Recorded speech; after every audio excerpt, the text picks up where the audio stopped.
I love you. মানে আমিও তোমাকে পছন্দ করি। I love you too. হ্যাঁ, ঈশা কোথায় যাচ্ছ? ইরফান, এটা তোমার আর আমার মাঝখানে শেষ দেয়া, সাইন করে দিও। আমি না আমার জীবনের সবকিছু বাজি রেখেছিলাম তোমার জন্য। তুমি যখন 2 মাস রিহ্যাবে ছিলে, আমি প্রতিটা রাত মোনাজাতে কাটিয়েছি। আল্লাহর কাছে শুধু চেয়েছি সে তোমাকে এই অন্ধকারের পথ থেকে আলোতে ফিরিয়ে আনে। কিন্তু তোমার শরীরে যে বিষ বইছে আমার ভালোবাসার ক্ষমতার থেকে অনেক বেশি। ঈশা, ঈশা আম সরি ঈশা। নিজের সাজানো জান্নাত আমি নিজেই পুড়িয়ে ছাই করেছি। বন্ধু তুই আমার না জানি আস্তিনের সাপ রে তুই। বন্ধু সেজে আমার শিরায় বিষ ঢালছিস এতদিন। বন্ধু না তুই আমার দালাল রে তুই, দালাল। আমি তোর সব টাকা ফিরিয়ে দেবো। আমার মারতেছিস কেন? তুই আসলে তোর যা নিছে সব ফিরিয়ে দেবো ইরফান। টাকা টাকা ফেরত দিবি তুই আমার, আর তোর ওই কাগজের নোট কি আমাকে সেই মুহূর্তগুলো ফিরাই দিতে পারবে যা আমি এই বিষের ঘরে হারাইছি? ফিরাই দিতে পারবি আমার মায়ের সেই শেষ সময়টা যখন আমার তার পাশে থাকার কথা ছিল? আমি ছিলাম তোর এই বিষের ঘরে। ফিরাই দিতে পারবি আমার ওয়াইফকে যে আজকে আমাকে ছেড়ে চলে গেছে? ফিরাই দিতে পারবি ঈশাকে? ফিরাই দিতে পারবি আমার মাকে? তোর কত টাকা লাগে আমি তোকে দেব। পারবি না তো আমি জানি তুই পারবি না। প্লিজ মাফ করে দে। দিলাম তোকে মাফ করে, কারণ একদিনের জন্য হলেও তোকে আমি আমার ভাই ভাবছিলাম। তবে আজ থেকে তুই তোর এই নেশা আর তোর বিষাক্ত বন্ধুত্ব সব এখানেই ছেড়ে দিয়ে গেলাম। করিস না মা। মা, আপু কাঁদছে কেন? সংসারে ভালোবাসার চেয়ে যখন জেদ বড় হয়ে দাঁড়ায় তখন মানুষ জিতে যায় ঠিকই, কিন্তু সম্পর্কগুলো হেরে যায়। এতদিন পর গ্রামে আসলি, আসা যাবি না নানু ভাই? এইভাবে রাস্তায় দাঁড়া থাকবি? না নানু ভাই, দূরে কোথাও চলে যাব, হারিয়ে যাব। ওই তার আগে তোমার সাথে একটু সুখ দুঃখ ভাগাভাগি করতে আসলাম। পাগলামি করিস না। কাগজের এক টুকরা সাদা নীল নকশাকে তোর মহব্বতকে মুছে দিতে পারবে? মানুষ তো শুধুমাত্র কলম দিয়ে সই করে, কিন্তু সবকিছু লেখা আছে ওই লাউহে মাহফুজে। আর তুই ভেঙে পড়লে তোর হারানো তকদিরকে কে জোড়া দেবে নানু ভাই? একটা কথা আজ অব্দি বুঝতে পারলাম না, তোর মতো হাসি খুশি একটা ছেলে তবে এই নেশার চক্রে পড়লো রে নানু ভাই। এরকম তো কিছু ছিল না নানু ভাই, সবকিছু বসন্তের বাতাসের মতো রঙিন ছিল। সময়টা আমাদের গ্রাজুয়েশনের শেষের দিকে। ঈশার বার্থডে ছিল সেদিন। ওই একটা দিন আর একটা ভুল ডিসিশন। তুই এটা নিজের হাতে বানিয়েছিস? হ্যাঁ। কেমন হয়েছে বল? সুন্দর হয়েছে না? এতগুলো থ্যাংক ইউ। আরে কিরে ইরফান, যার ছায়ার পিছু পিছু 4 বছর ঘুরঘুর করলি, গ্রাজুয়েশন শেষে এসে ওরই আংটি দিবি তুই? তোর তো কলেজে অনেক বড় হয়ে গেছে রে ভাই। তাই নাকি? ওরে দিয়ে কিচ্ছু হবে না। একই ডিপার্টমেন্ট একই সেকশনে পড়ে, কিন্তু আজ পর্যন্ত কোনোদিন ভাই এক দেড় আর মাত্র 2 দিন বাকি। আজকে বার্থডে সেলিব্রেট করতে আসছে, এটাই তো শেষ চান্স। বা সাহস না করলে সারা জীবন শুধু আফসোসটাই পকেট নিয়ে নিয়ে ঘুরবি। শোন, তোর জন্য আমার কাছে একটা জিনিস আছে। কি? এই নে, এটা ট্রাই কর। প্রথমে এটা খুলবি, তারপর ঢালবি। শুধু এতটুকুই, কনফিডেন্স হাই করে দেবে। দেখ, এইভাবে নাকে ধরবি, তারপর একটানে ভিতরে। তখন তুই আর ইরফান থাকবি না, সুপারম্যান হয়ে যাবি। এই নে, ট্রাই কর। ইরফান ভাই, এসবের কোনো দরকার নাই। স্বাস্থ্যের জন্য কিন্তু খুবই এই, খারাপ। বেশি বুঝো। আমি খাই না, স্বাস্থ্যের জন্য ভালো না মানে? তুই খাইলে আজাইরা হবে কথা নাকি? বলিস কেন? আমি জানি না হ্যাঁ? এটা কি। I love you. মানে আমি খেয়াল রাখবো তোমার, কখনো একা রাস্তা পার হতে দেবো না, কখনো কোনো ঝামেলায় পড়তে দেবো না। তোমার থেকেও তোমাকে প্রোটেক্ট করবো, তোমায় সবসময় ভালোবাসবো, আর ভালোবাসায় কখনো চিটিং করবো না। তোমায় সবসময় সত্যি বলবো, কখনো মিথ্যা বলবো না। মানে বলবো ছোটখাটো, কখনো তোমায় একটু কম সুন্দর লাগলেও হয়তো বলবো তোমায় অসম্ভব সুন্দর লাগছে, কিন্তু এমন মিথ্যা বলবো না যেন বেঈমানি হয়ে যায়। So will you marry me? এই কথা বলতে তোমার 4 বছর সময় লেগে গেল। আমি কি ভাবছো আমি কিছুই বুঝতাম না? পেছনের বেঞ্চ থেকে আমাকে কে পাহারা দিচ্ছে সেটা আমি ঠিকই বুঝতাম, জন্যই এতদিন ওয়েট করছি। হ্যাঁ হ্যাঁ, আবার কি? মানে আমিও তোমাকে পছন্দ করি। I love you too. হ্যাঁ, দাও। সবই তো ঠিক ছিল, এরপর কি হলো নানু ভাই? এরপর তোমার মনে আছে তুমি হঠাৎ করে এসেছিলে একদিন আমাদের বাড়িতে, মাকে গ্রামে নিয়ে যেতে। তারপর বলেন নানু ভাই, এবারে ট্যুর কেমন হলো তোমার? সিলেট থেকে তো সোজা বন্ধুদের নিয়ে বান্দরবান চলে গেল। পাহাড় থেকে যা ছবি পাঠিয়েছো না, মিথ্যা বলবো না, আমার তো হিংসেই হচ্ছিল নানু ভাই। পরের বার কিন্তু আমিও তোমার সঙ্গে হচ্ছি। পরের বার কিন্তু কোনো বাহানা চলবে না, কেমন নানু ভাই? কি হয়েছে তোমার? শরীর ঠিক আছে তো? কিছু বলছো না যে? তোর জন্য অনেক কষ্ট হচ্ছে রে নানু ভাই। এই নিস্তব্ধতা আমি সহ্য করতে পারছি না। বাবা যাওয়ার আগে এই সব বাড়ি গাড়ি সম্পত্তি সব তোকে দিয়ে গেছে, কিন্তু এখন থেকে হয়তো কে একা সবকিছু করতে শিখতে হবে। মানে তুমি কি বলছো নানু ভাই? আমি কিছু বুঝতে পারছি না। আকাশ যখন মেঘে ঢাকা পড়ে তখন সূর্যকেও হার মানতে হয়। কি এটা? এখানে মায়ের নাম লেখা কেন? হ্যাঁ, কি হয়েছে মায়ের? তোর মায়ের ক্যান্সার।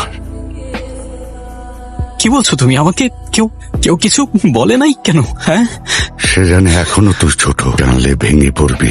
সে নিজের কষ্টকে নিজে লুকিয়ে রেখেছে। কে হয়তো বলেছে আমার সাথে তোর মা গ্রামে একটা কাজ যাচ্ছে, কিন্তু সত্যিটা হলো ওকে নিয়ে চিকিৎসার জন্য দেশের বাইরে যাচ্ছে। বাকিটা আল্লাহর ইচ্ছা। তুমি তুমি এসব কি বলছো নানু ভাই? এটা কিভাবে হতে পারে? কোথাও একটা ভুল হচ্ছে। আমি আমি মাকে এখনই জিজ্ঞাসা করছি। খবরদার, নিজেকে নিয়ন্ত্রণ কর। তোর মা তোকে এ অবস্থায় দেখতে চায় না, সে তোকে কিছু জানাতে চায় না।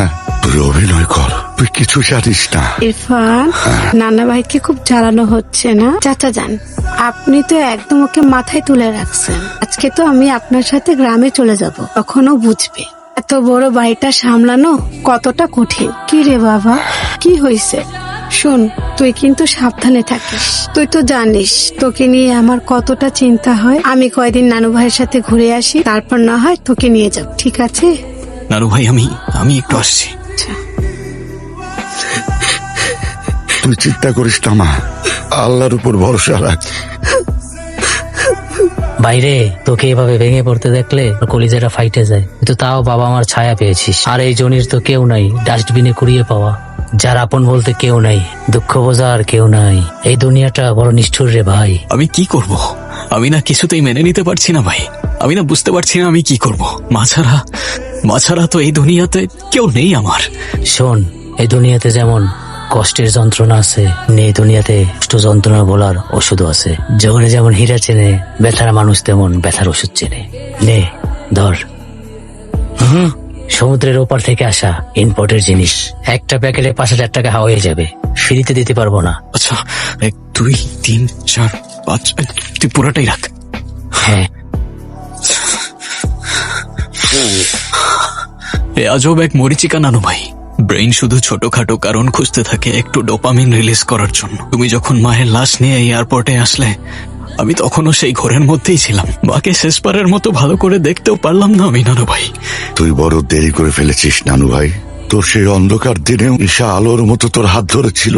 বাবা মা নিজের ঘর ছেড়ে ওর শূন্য ঘরে উঠেছিল। তারপর তুই 2 মাস রেহাবেও ছিলি। হবে ঠিক ছিল নানু ভাই, তারপরেও কেন নানু ভাই? মায়ের কথা খুব মনে পড়ে যে নানু ভাই। তখন আর নিজের ইমোশনগুলোকে কন্ট্রোল করতে পারি না আমি। এই একটা জিনিসই আমার মাকে ভুলিয়ে থাকতে শিখিয়েছিল আমায়। কিন্তু আমি এখন বুঝতে পারছি, আমি আমার মাকে আর ভুলে থাকতে চাই না নানু ভাই। মায়ের স্মৃতিগুলোকে ঘিরেই বেঁচে থাকতে চাই আমি। মরে যাওয়ার চেয়ে বেঁচে থাকাটাই আসল লড়াই নানু ভাই। আজ যদি তোর মা বেঁচে থাকতেন, তোর এই অবস্থা দেখে উনি সহ্য করতে পারতেন না। মা তোকে জীবন দিয়ে গেছে বরণ করার জন্য, দাফন করার জন্য না নানু ভাই।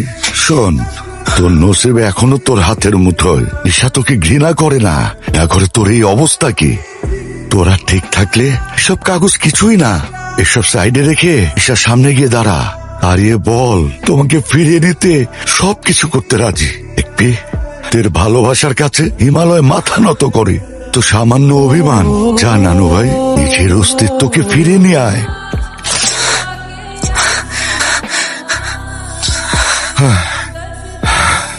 কি করছিস মা? কিছু না বাবা। দেখ মা, এখানে কতগুলো ছেলের ছবি আছে। বিশেষ করে এই ছেলেটা প্রিন্স রোডের চৌধুরী ভিলার ছেলে, বিসিএস ক্যাডার। পরিবার, বংশমর্যাদা এবং শিক্ষা সবকিছু তোর সাথে খুব ভালো মানাবে। ছবিগুলো দেখে আমাকে একটু জানাস। হ্যাঁ, নে। মারে, তোর বাবা শুধু বাইরের আভিজাত্যটাই দেখছে, তোর এর কষ্টটা দেখছে না। সে তোর জন্য নতুন ঘর খুঁজছে, কিন্তু আমি জানি তোর মন আত্মা সব আগের চৌকাঠেই পড়ে আছে। শোন মা, মেয়েদের বিয়ে একবারই হয়। আমি জানি না ইরফান কি দোষ করেছে, কিন্তু সেই ভুলের সামনে তোদের ভালোবাসাটা এত ঠুনকো হয়ে গেল যে একটা সই দিয়ে সব শেষ করে দিতে হবে। আজকে তোর বাবা যে নতুন জীবনের স্বপ্ন দেখাচ্ছে, সেখানে কি আদৌ তুই সুখে থাকতে পারবি? আচ্ছা মা, তোরা নিজেরা কথা বলে সব ঠিক করে নিতে পারিস না? সংসার এত সহজ না। সংসার হলো অনেক বড় একটা সবুর। হাজার সমস্যা ঝড় আসুক, তাকে উপেক্ষা করে যে স্ত্রী স্বামীকে অন্ধকার থেকে উদ্ধার করে আনতে পারে, সেই তো প্রকৃত ঘরণ। আমার কথাগুলো একটু মাথা ঠান্ডা করে ভেবে দেখিস মা। হ্যালো। হ্যালো, কল করে কথা কেন বলছো না? আর যদি চুপ করেই থাকতে হয় তাহলে কলই বা কেন করেছো? ফোনটা রেখে দাও। ভাবে কথা বলছো কেন? মিস করছিলাম তোমাকে, তাই। আর কিভাবে কথা বলবো জানি না। আর মিস করলেই বা কি? হ্যাঁ, সরি। সরি? সরি কেন?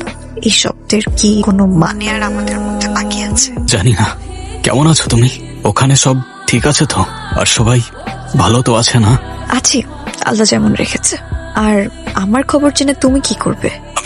আমি সবকিছু ঠিক করতে চাই ঈশা। ঠিক আগের মতো। আমি শেষবারের মতো কথা দিচ্ছি তোমাকে। আমাকে শেষবারের মতো একটাবার বিশ্বাস করে দেখো না, প্লিজ। বিশ্বাস তো অনেক দামি জিনিস ইরফান। যাক, এসব কথা বাদ দিই। যদি আমার জন্য কিছু করতেই হয় তাহলে একটা কাজ করো। ড্রয়ারে আমি ভুল করে একটা ছোট বক্স রেখে এসেছি। ওটা আমার খুব যত্নের জিনিস, ভালোবাসার জিনিস। যদি পারো ওটা একটু পার্সেল করে পাঠিয়ে দিও আমার কাছে। আমি চাই না আমার কোনো কিছু বাসায় পড়ে থাকুক। রাখছি। এই নাও তোমার পার্সেল। তোমার অনেক যত্নের, তাই আমি দিতে চলে আসলাম। Thank you. আমার মেবি যাওয়া উচিত। তুমি যাও, আমার বাবার বাড়ি। আমি বাইরে থাকবো না ভেতরে থাকবো, তোমাকে জিজ্ঞেস করে থাকতে হবে? না মানে, কারোর বাসার সামনে আসলে চা কফি না হোক, অ্যাটলিস্ট ভেতরে তো যেতে বলে না। এভাবে তাড়িয়ে কে দেয়? তো আমি তো ভেতরে আসতে না করিনি। না করনি, আবার আসতেও তো বলনি। বলিনি তো কি? এর সামনে আসলে কি তাকে কার্ড ছাপিয়ে ভেতরে ইনভাইট করতে হবে? নিজের থেকেই তো আসা যায়। মা, ওই দিক দিয়ে তো ময়লা হয়ে গেছে। হ্যাঁ মা, মুছবো। আরে ঈশা, ইরফান, কেমন আছো বাবা? এই। আচ্ছা, তুই কেমন মেয়ে বলতো? একটু জানাবি না? বিয়ের পর ও এই প্রথম আসলো।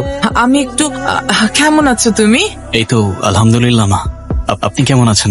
ভালো আছি। হ্যাঁ, আমি কেমন আছি এটা তো তোমার জানার কথা। বিয়ের পর একদিনও তুমি তোমার মায়ের খবর নিয়েছো? বসো বসো বসো বসো।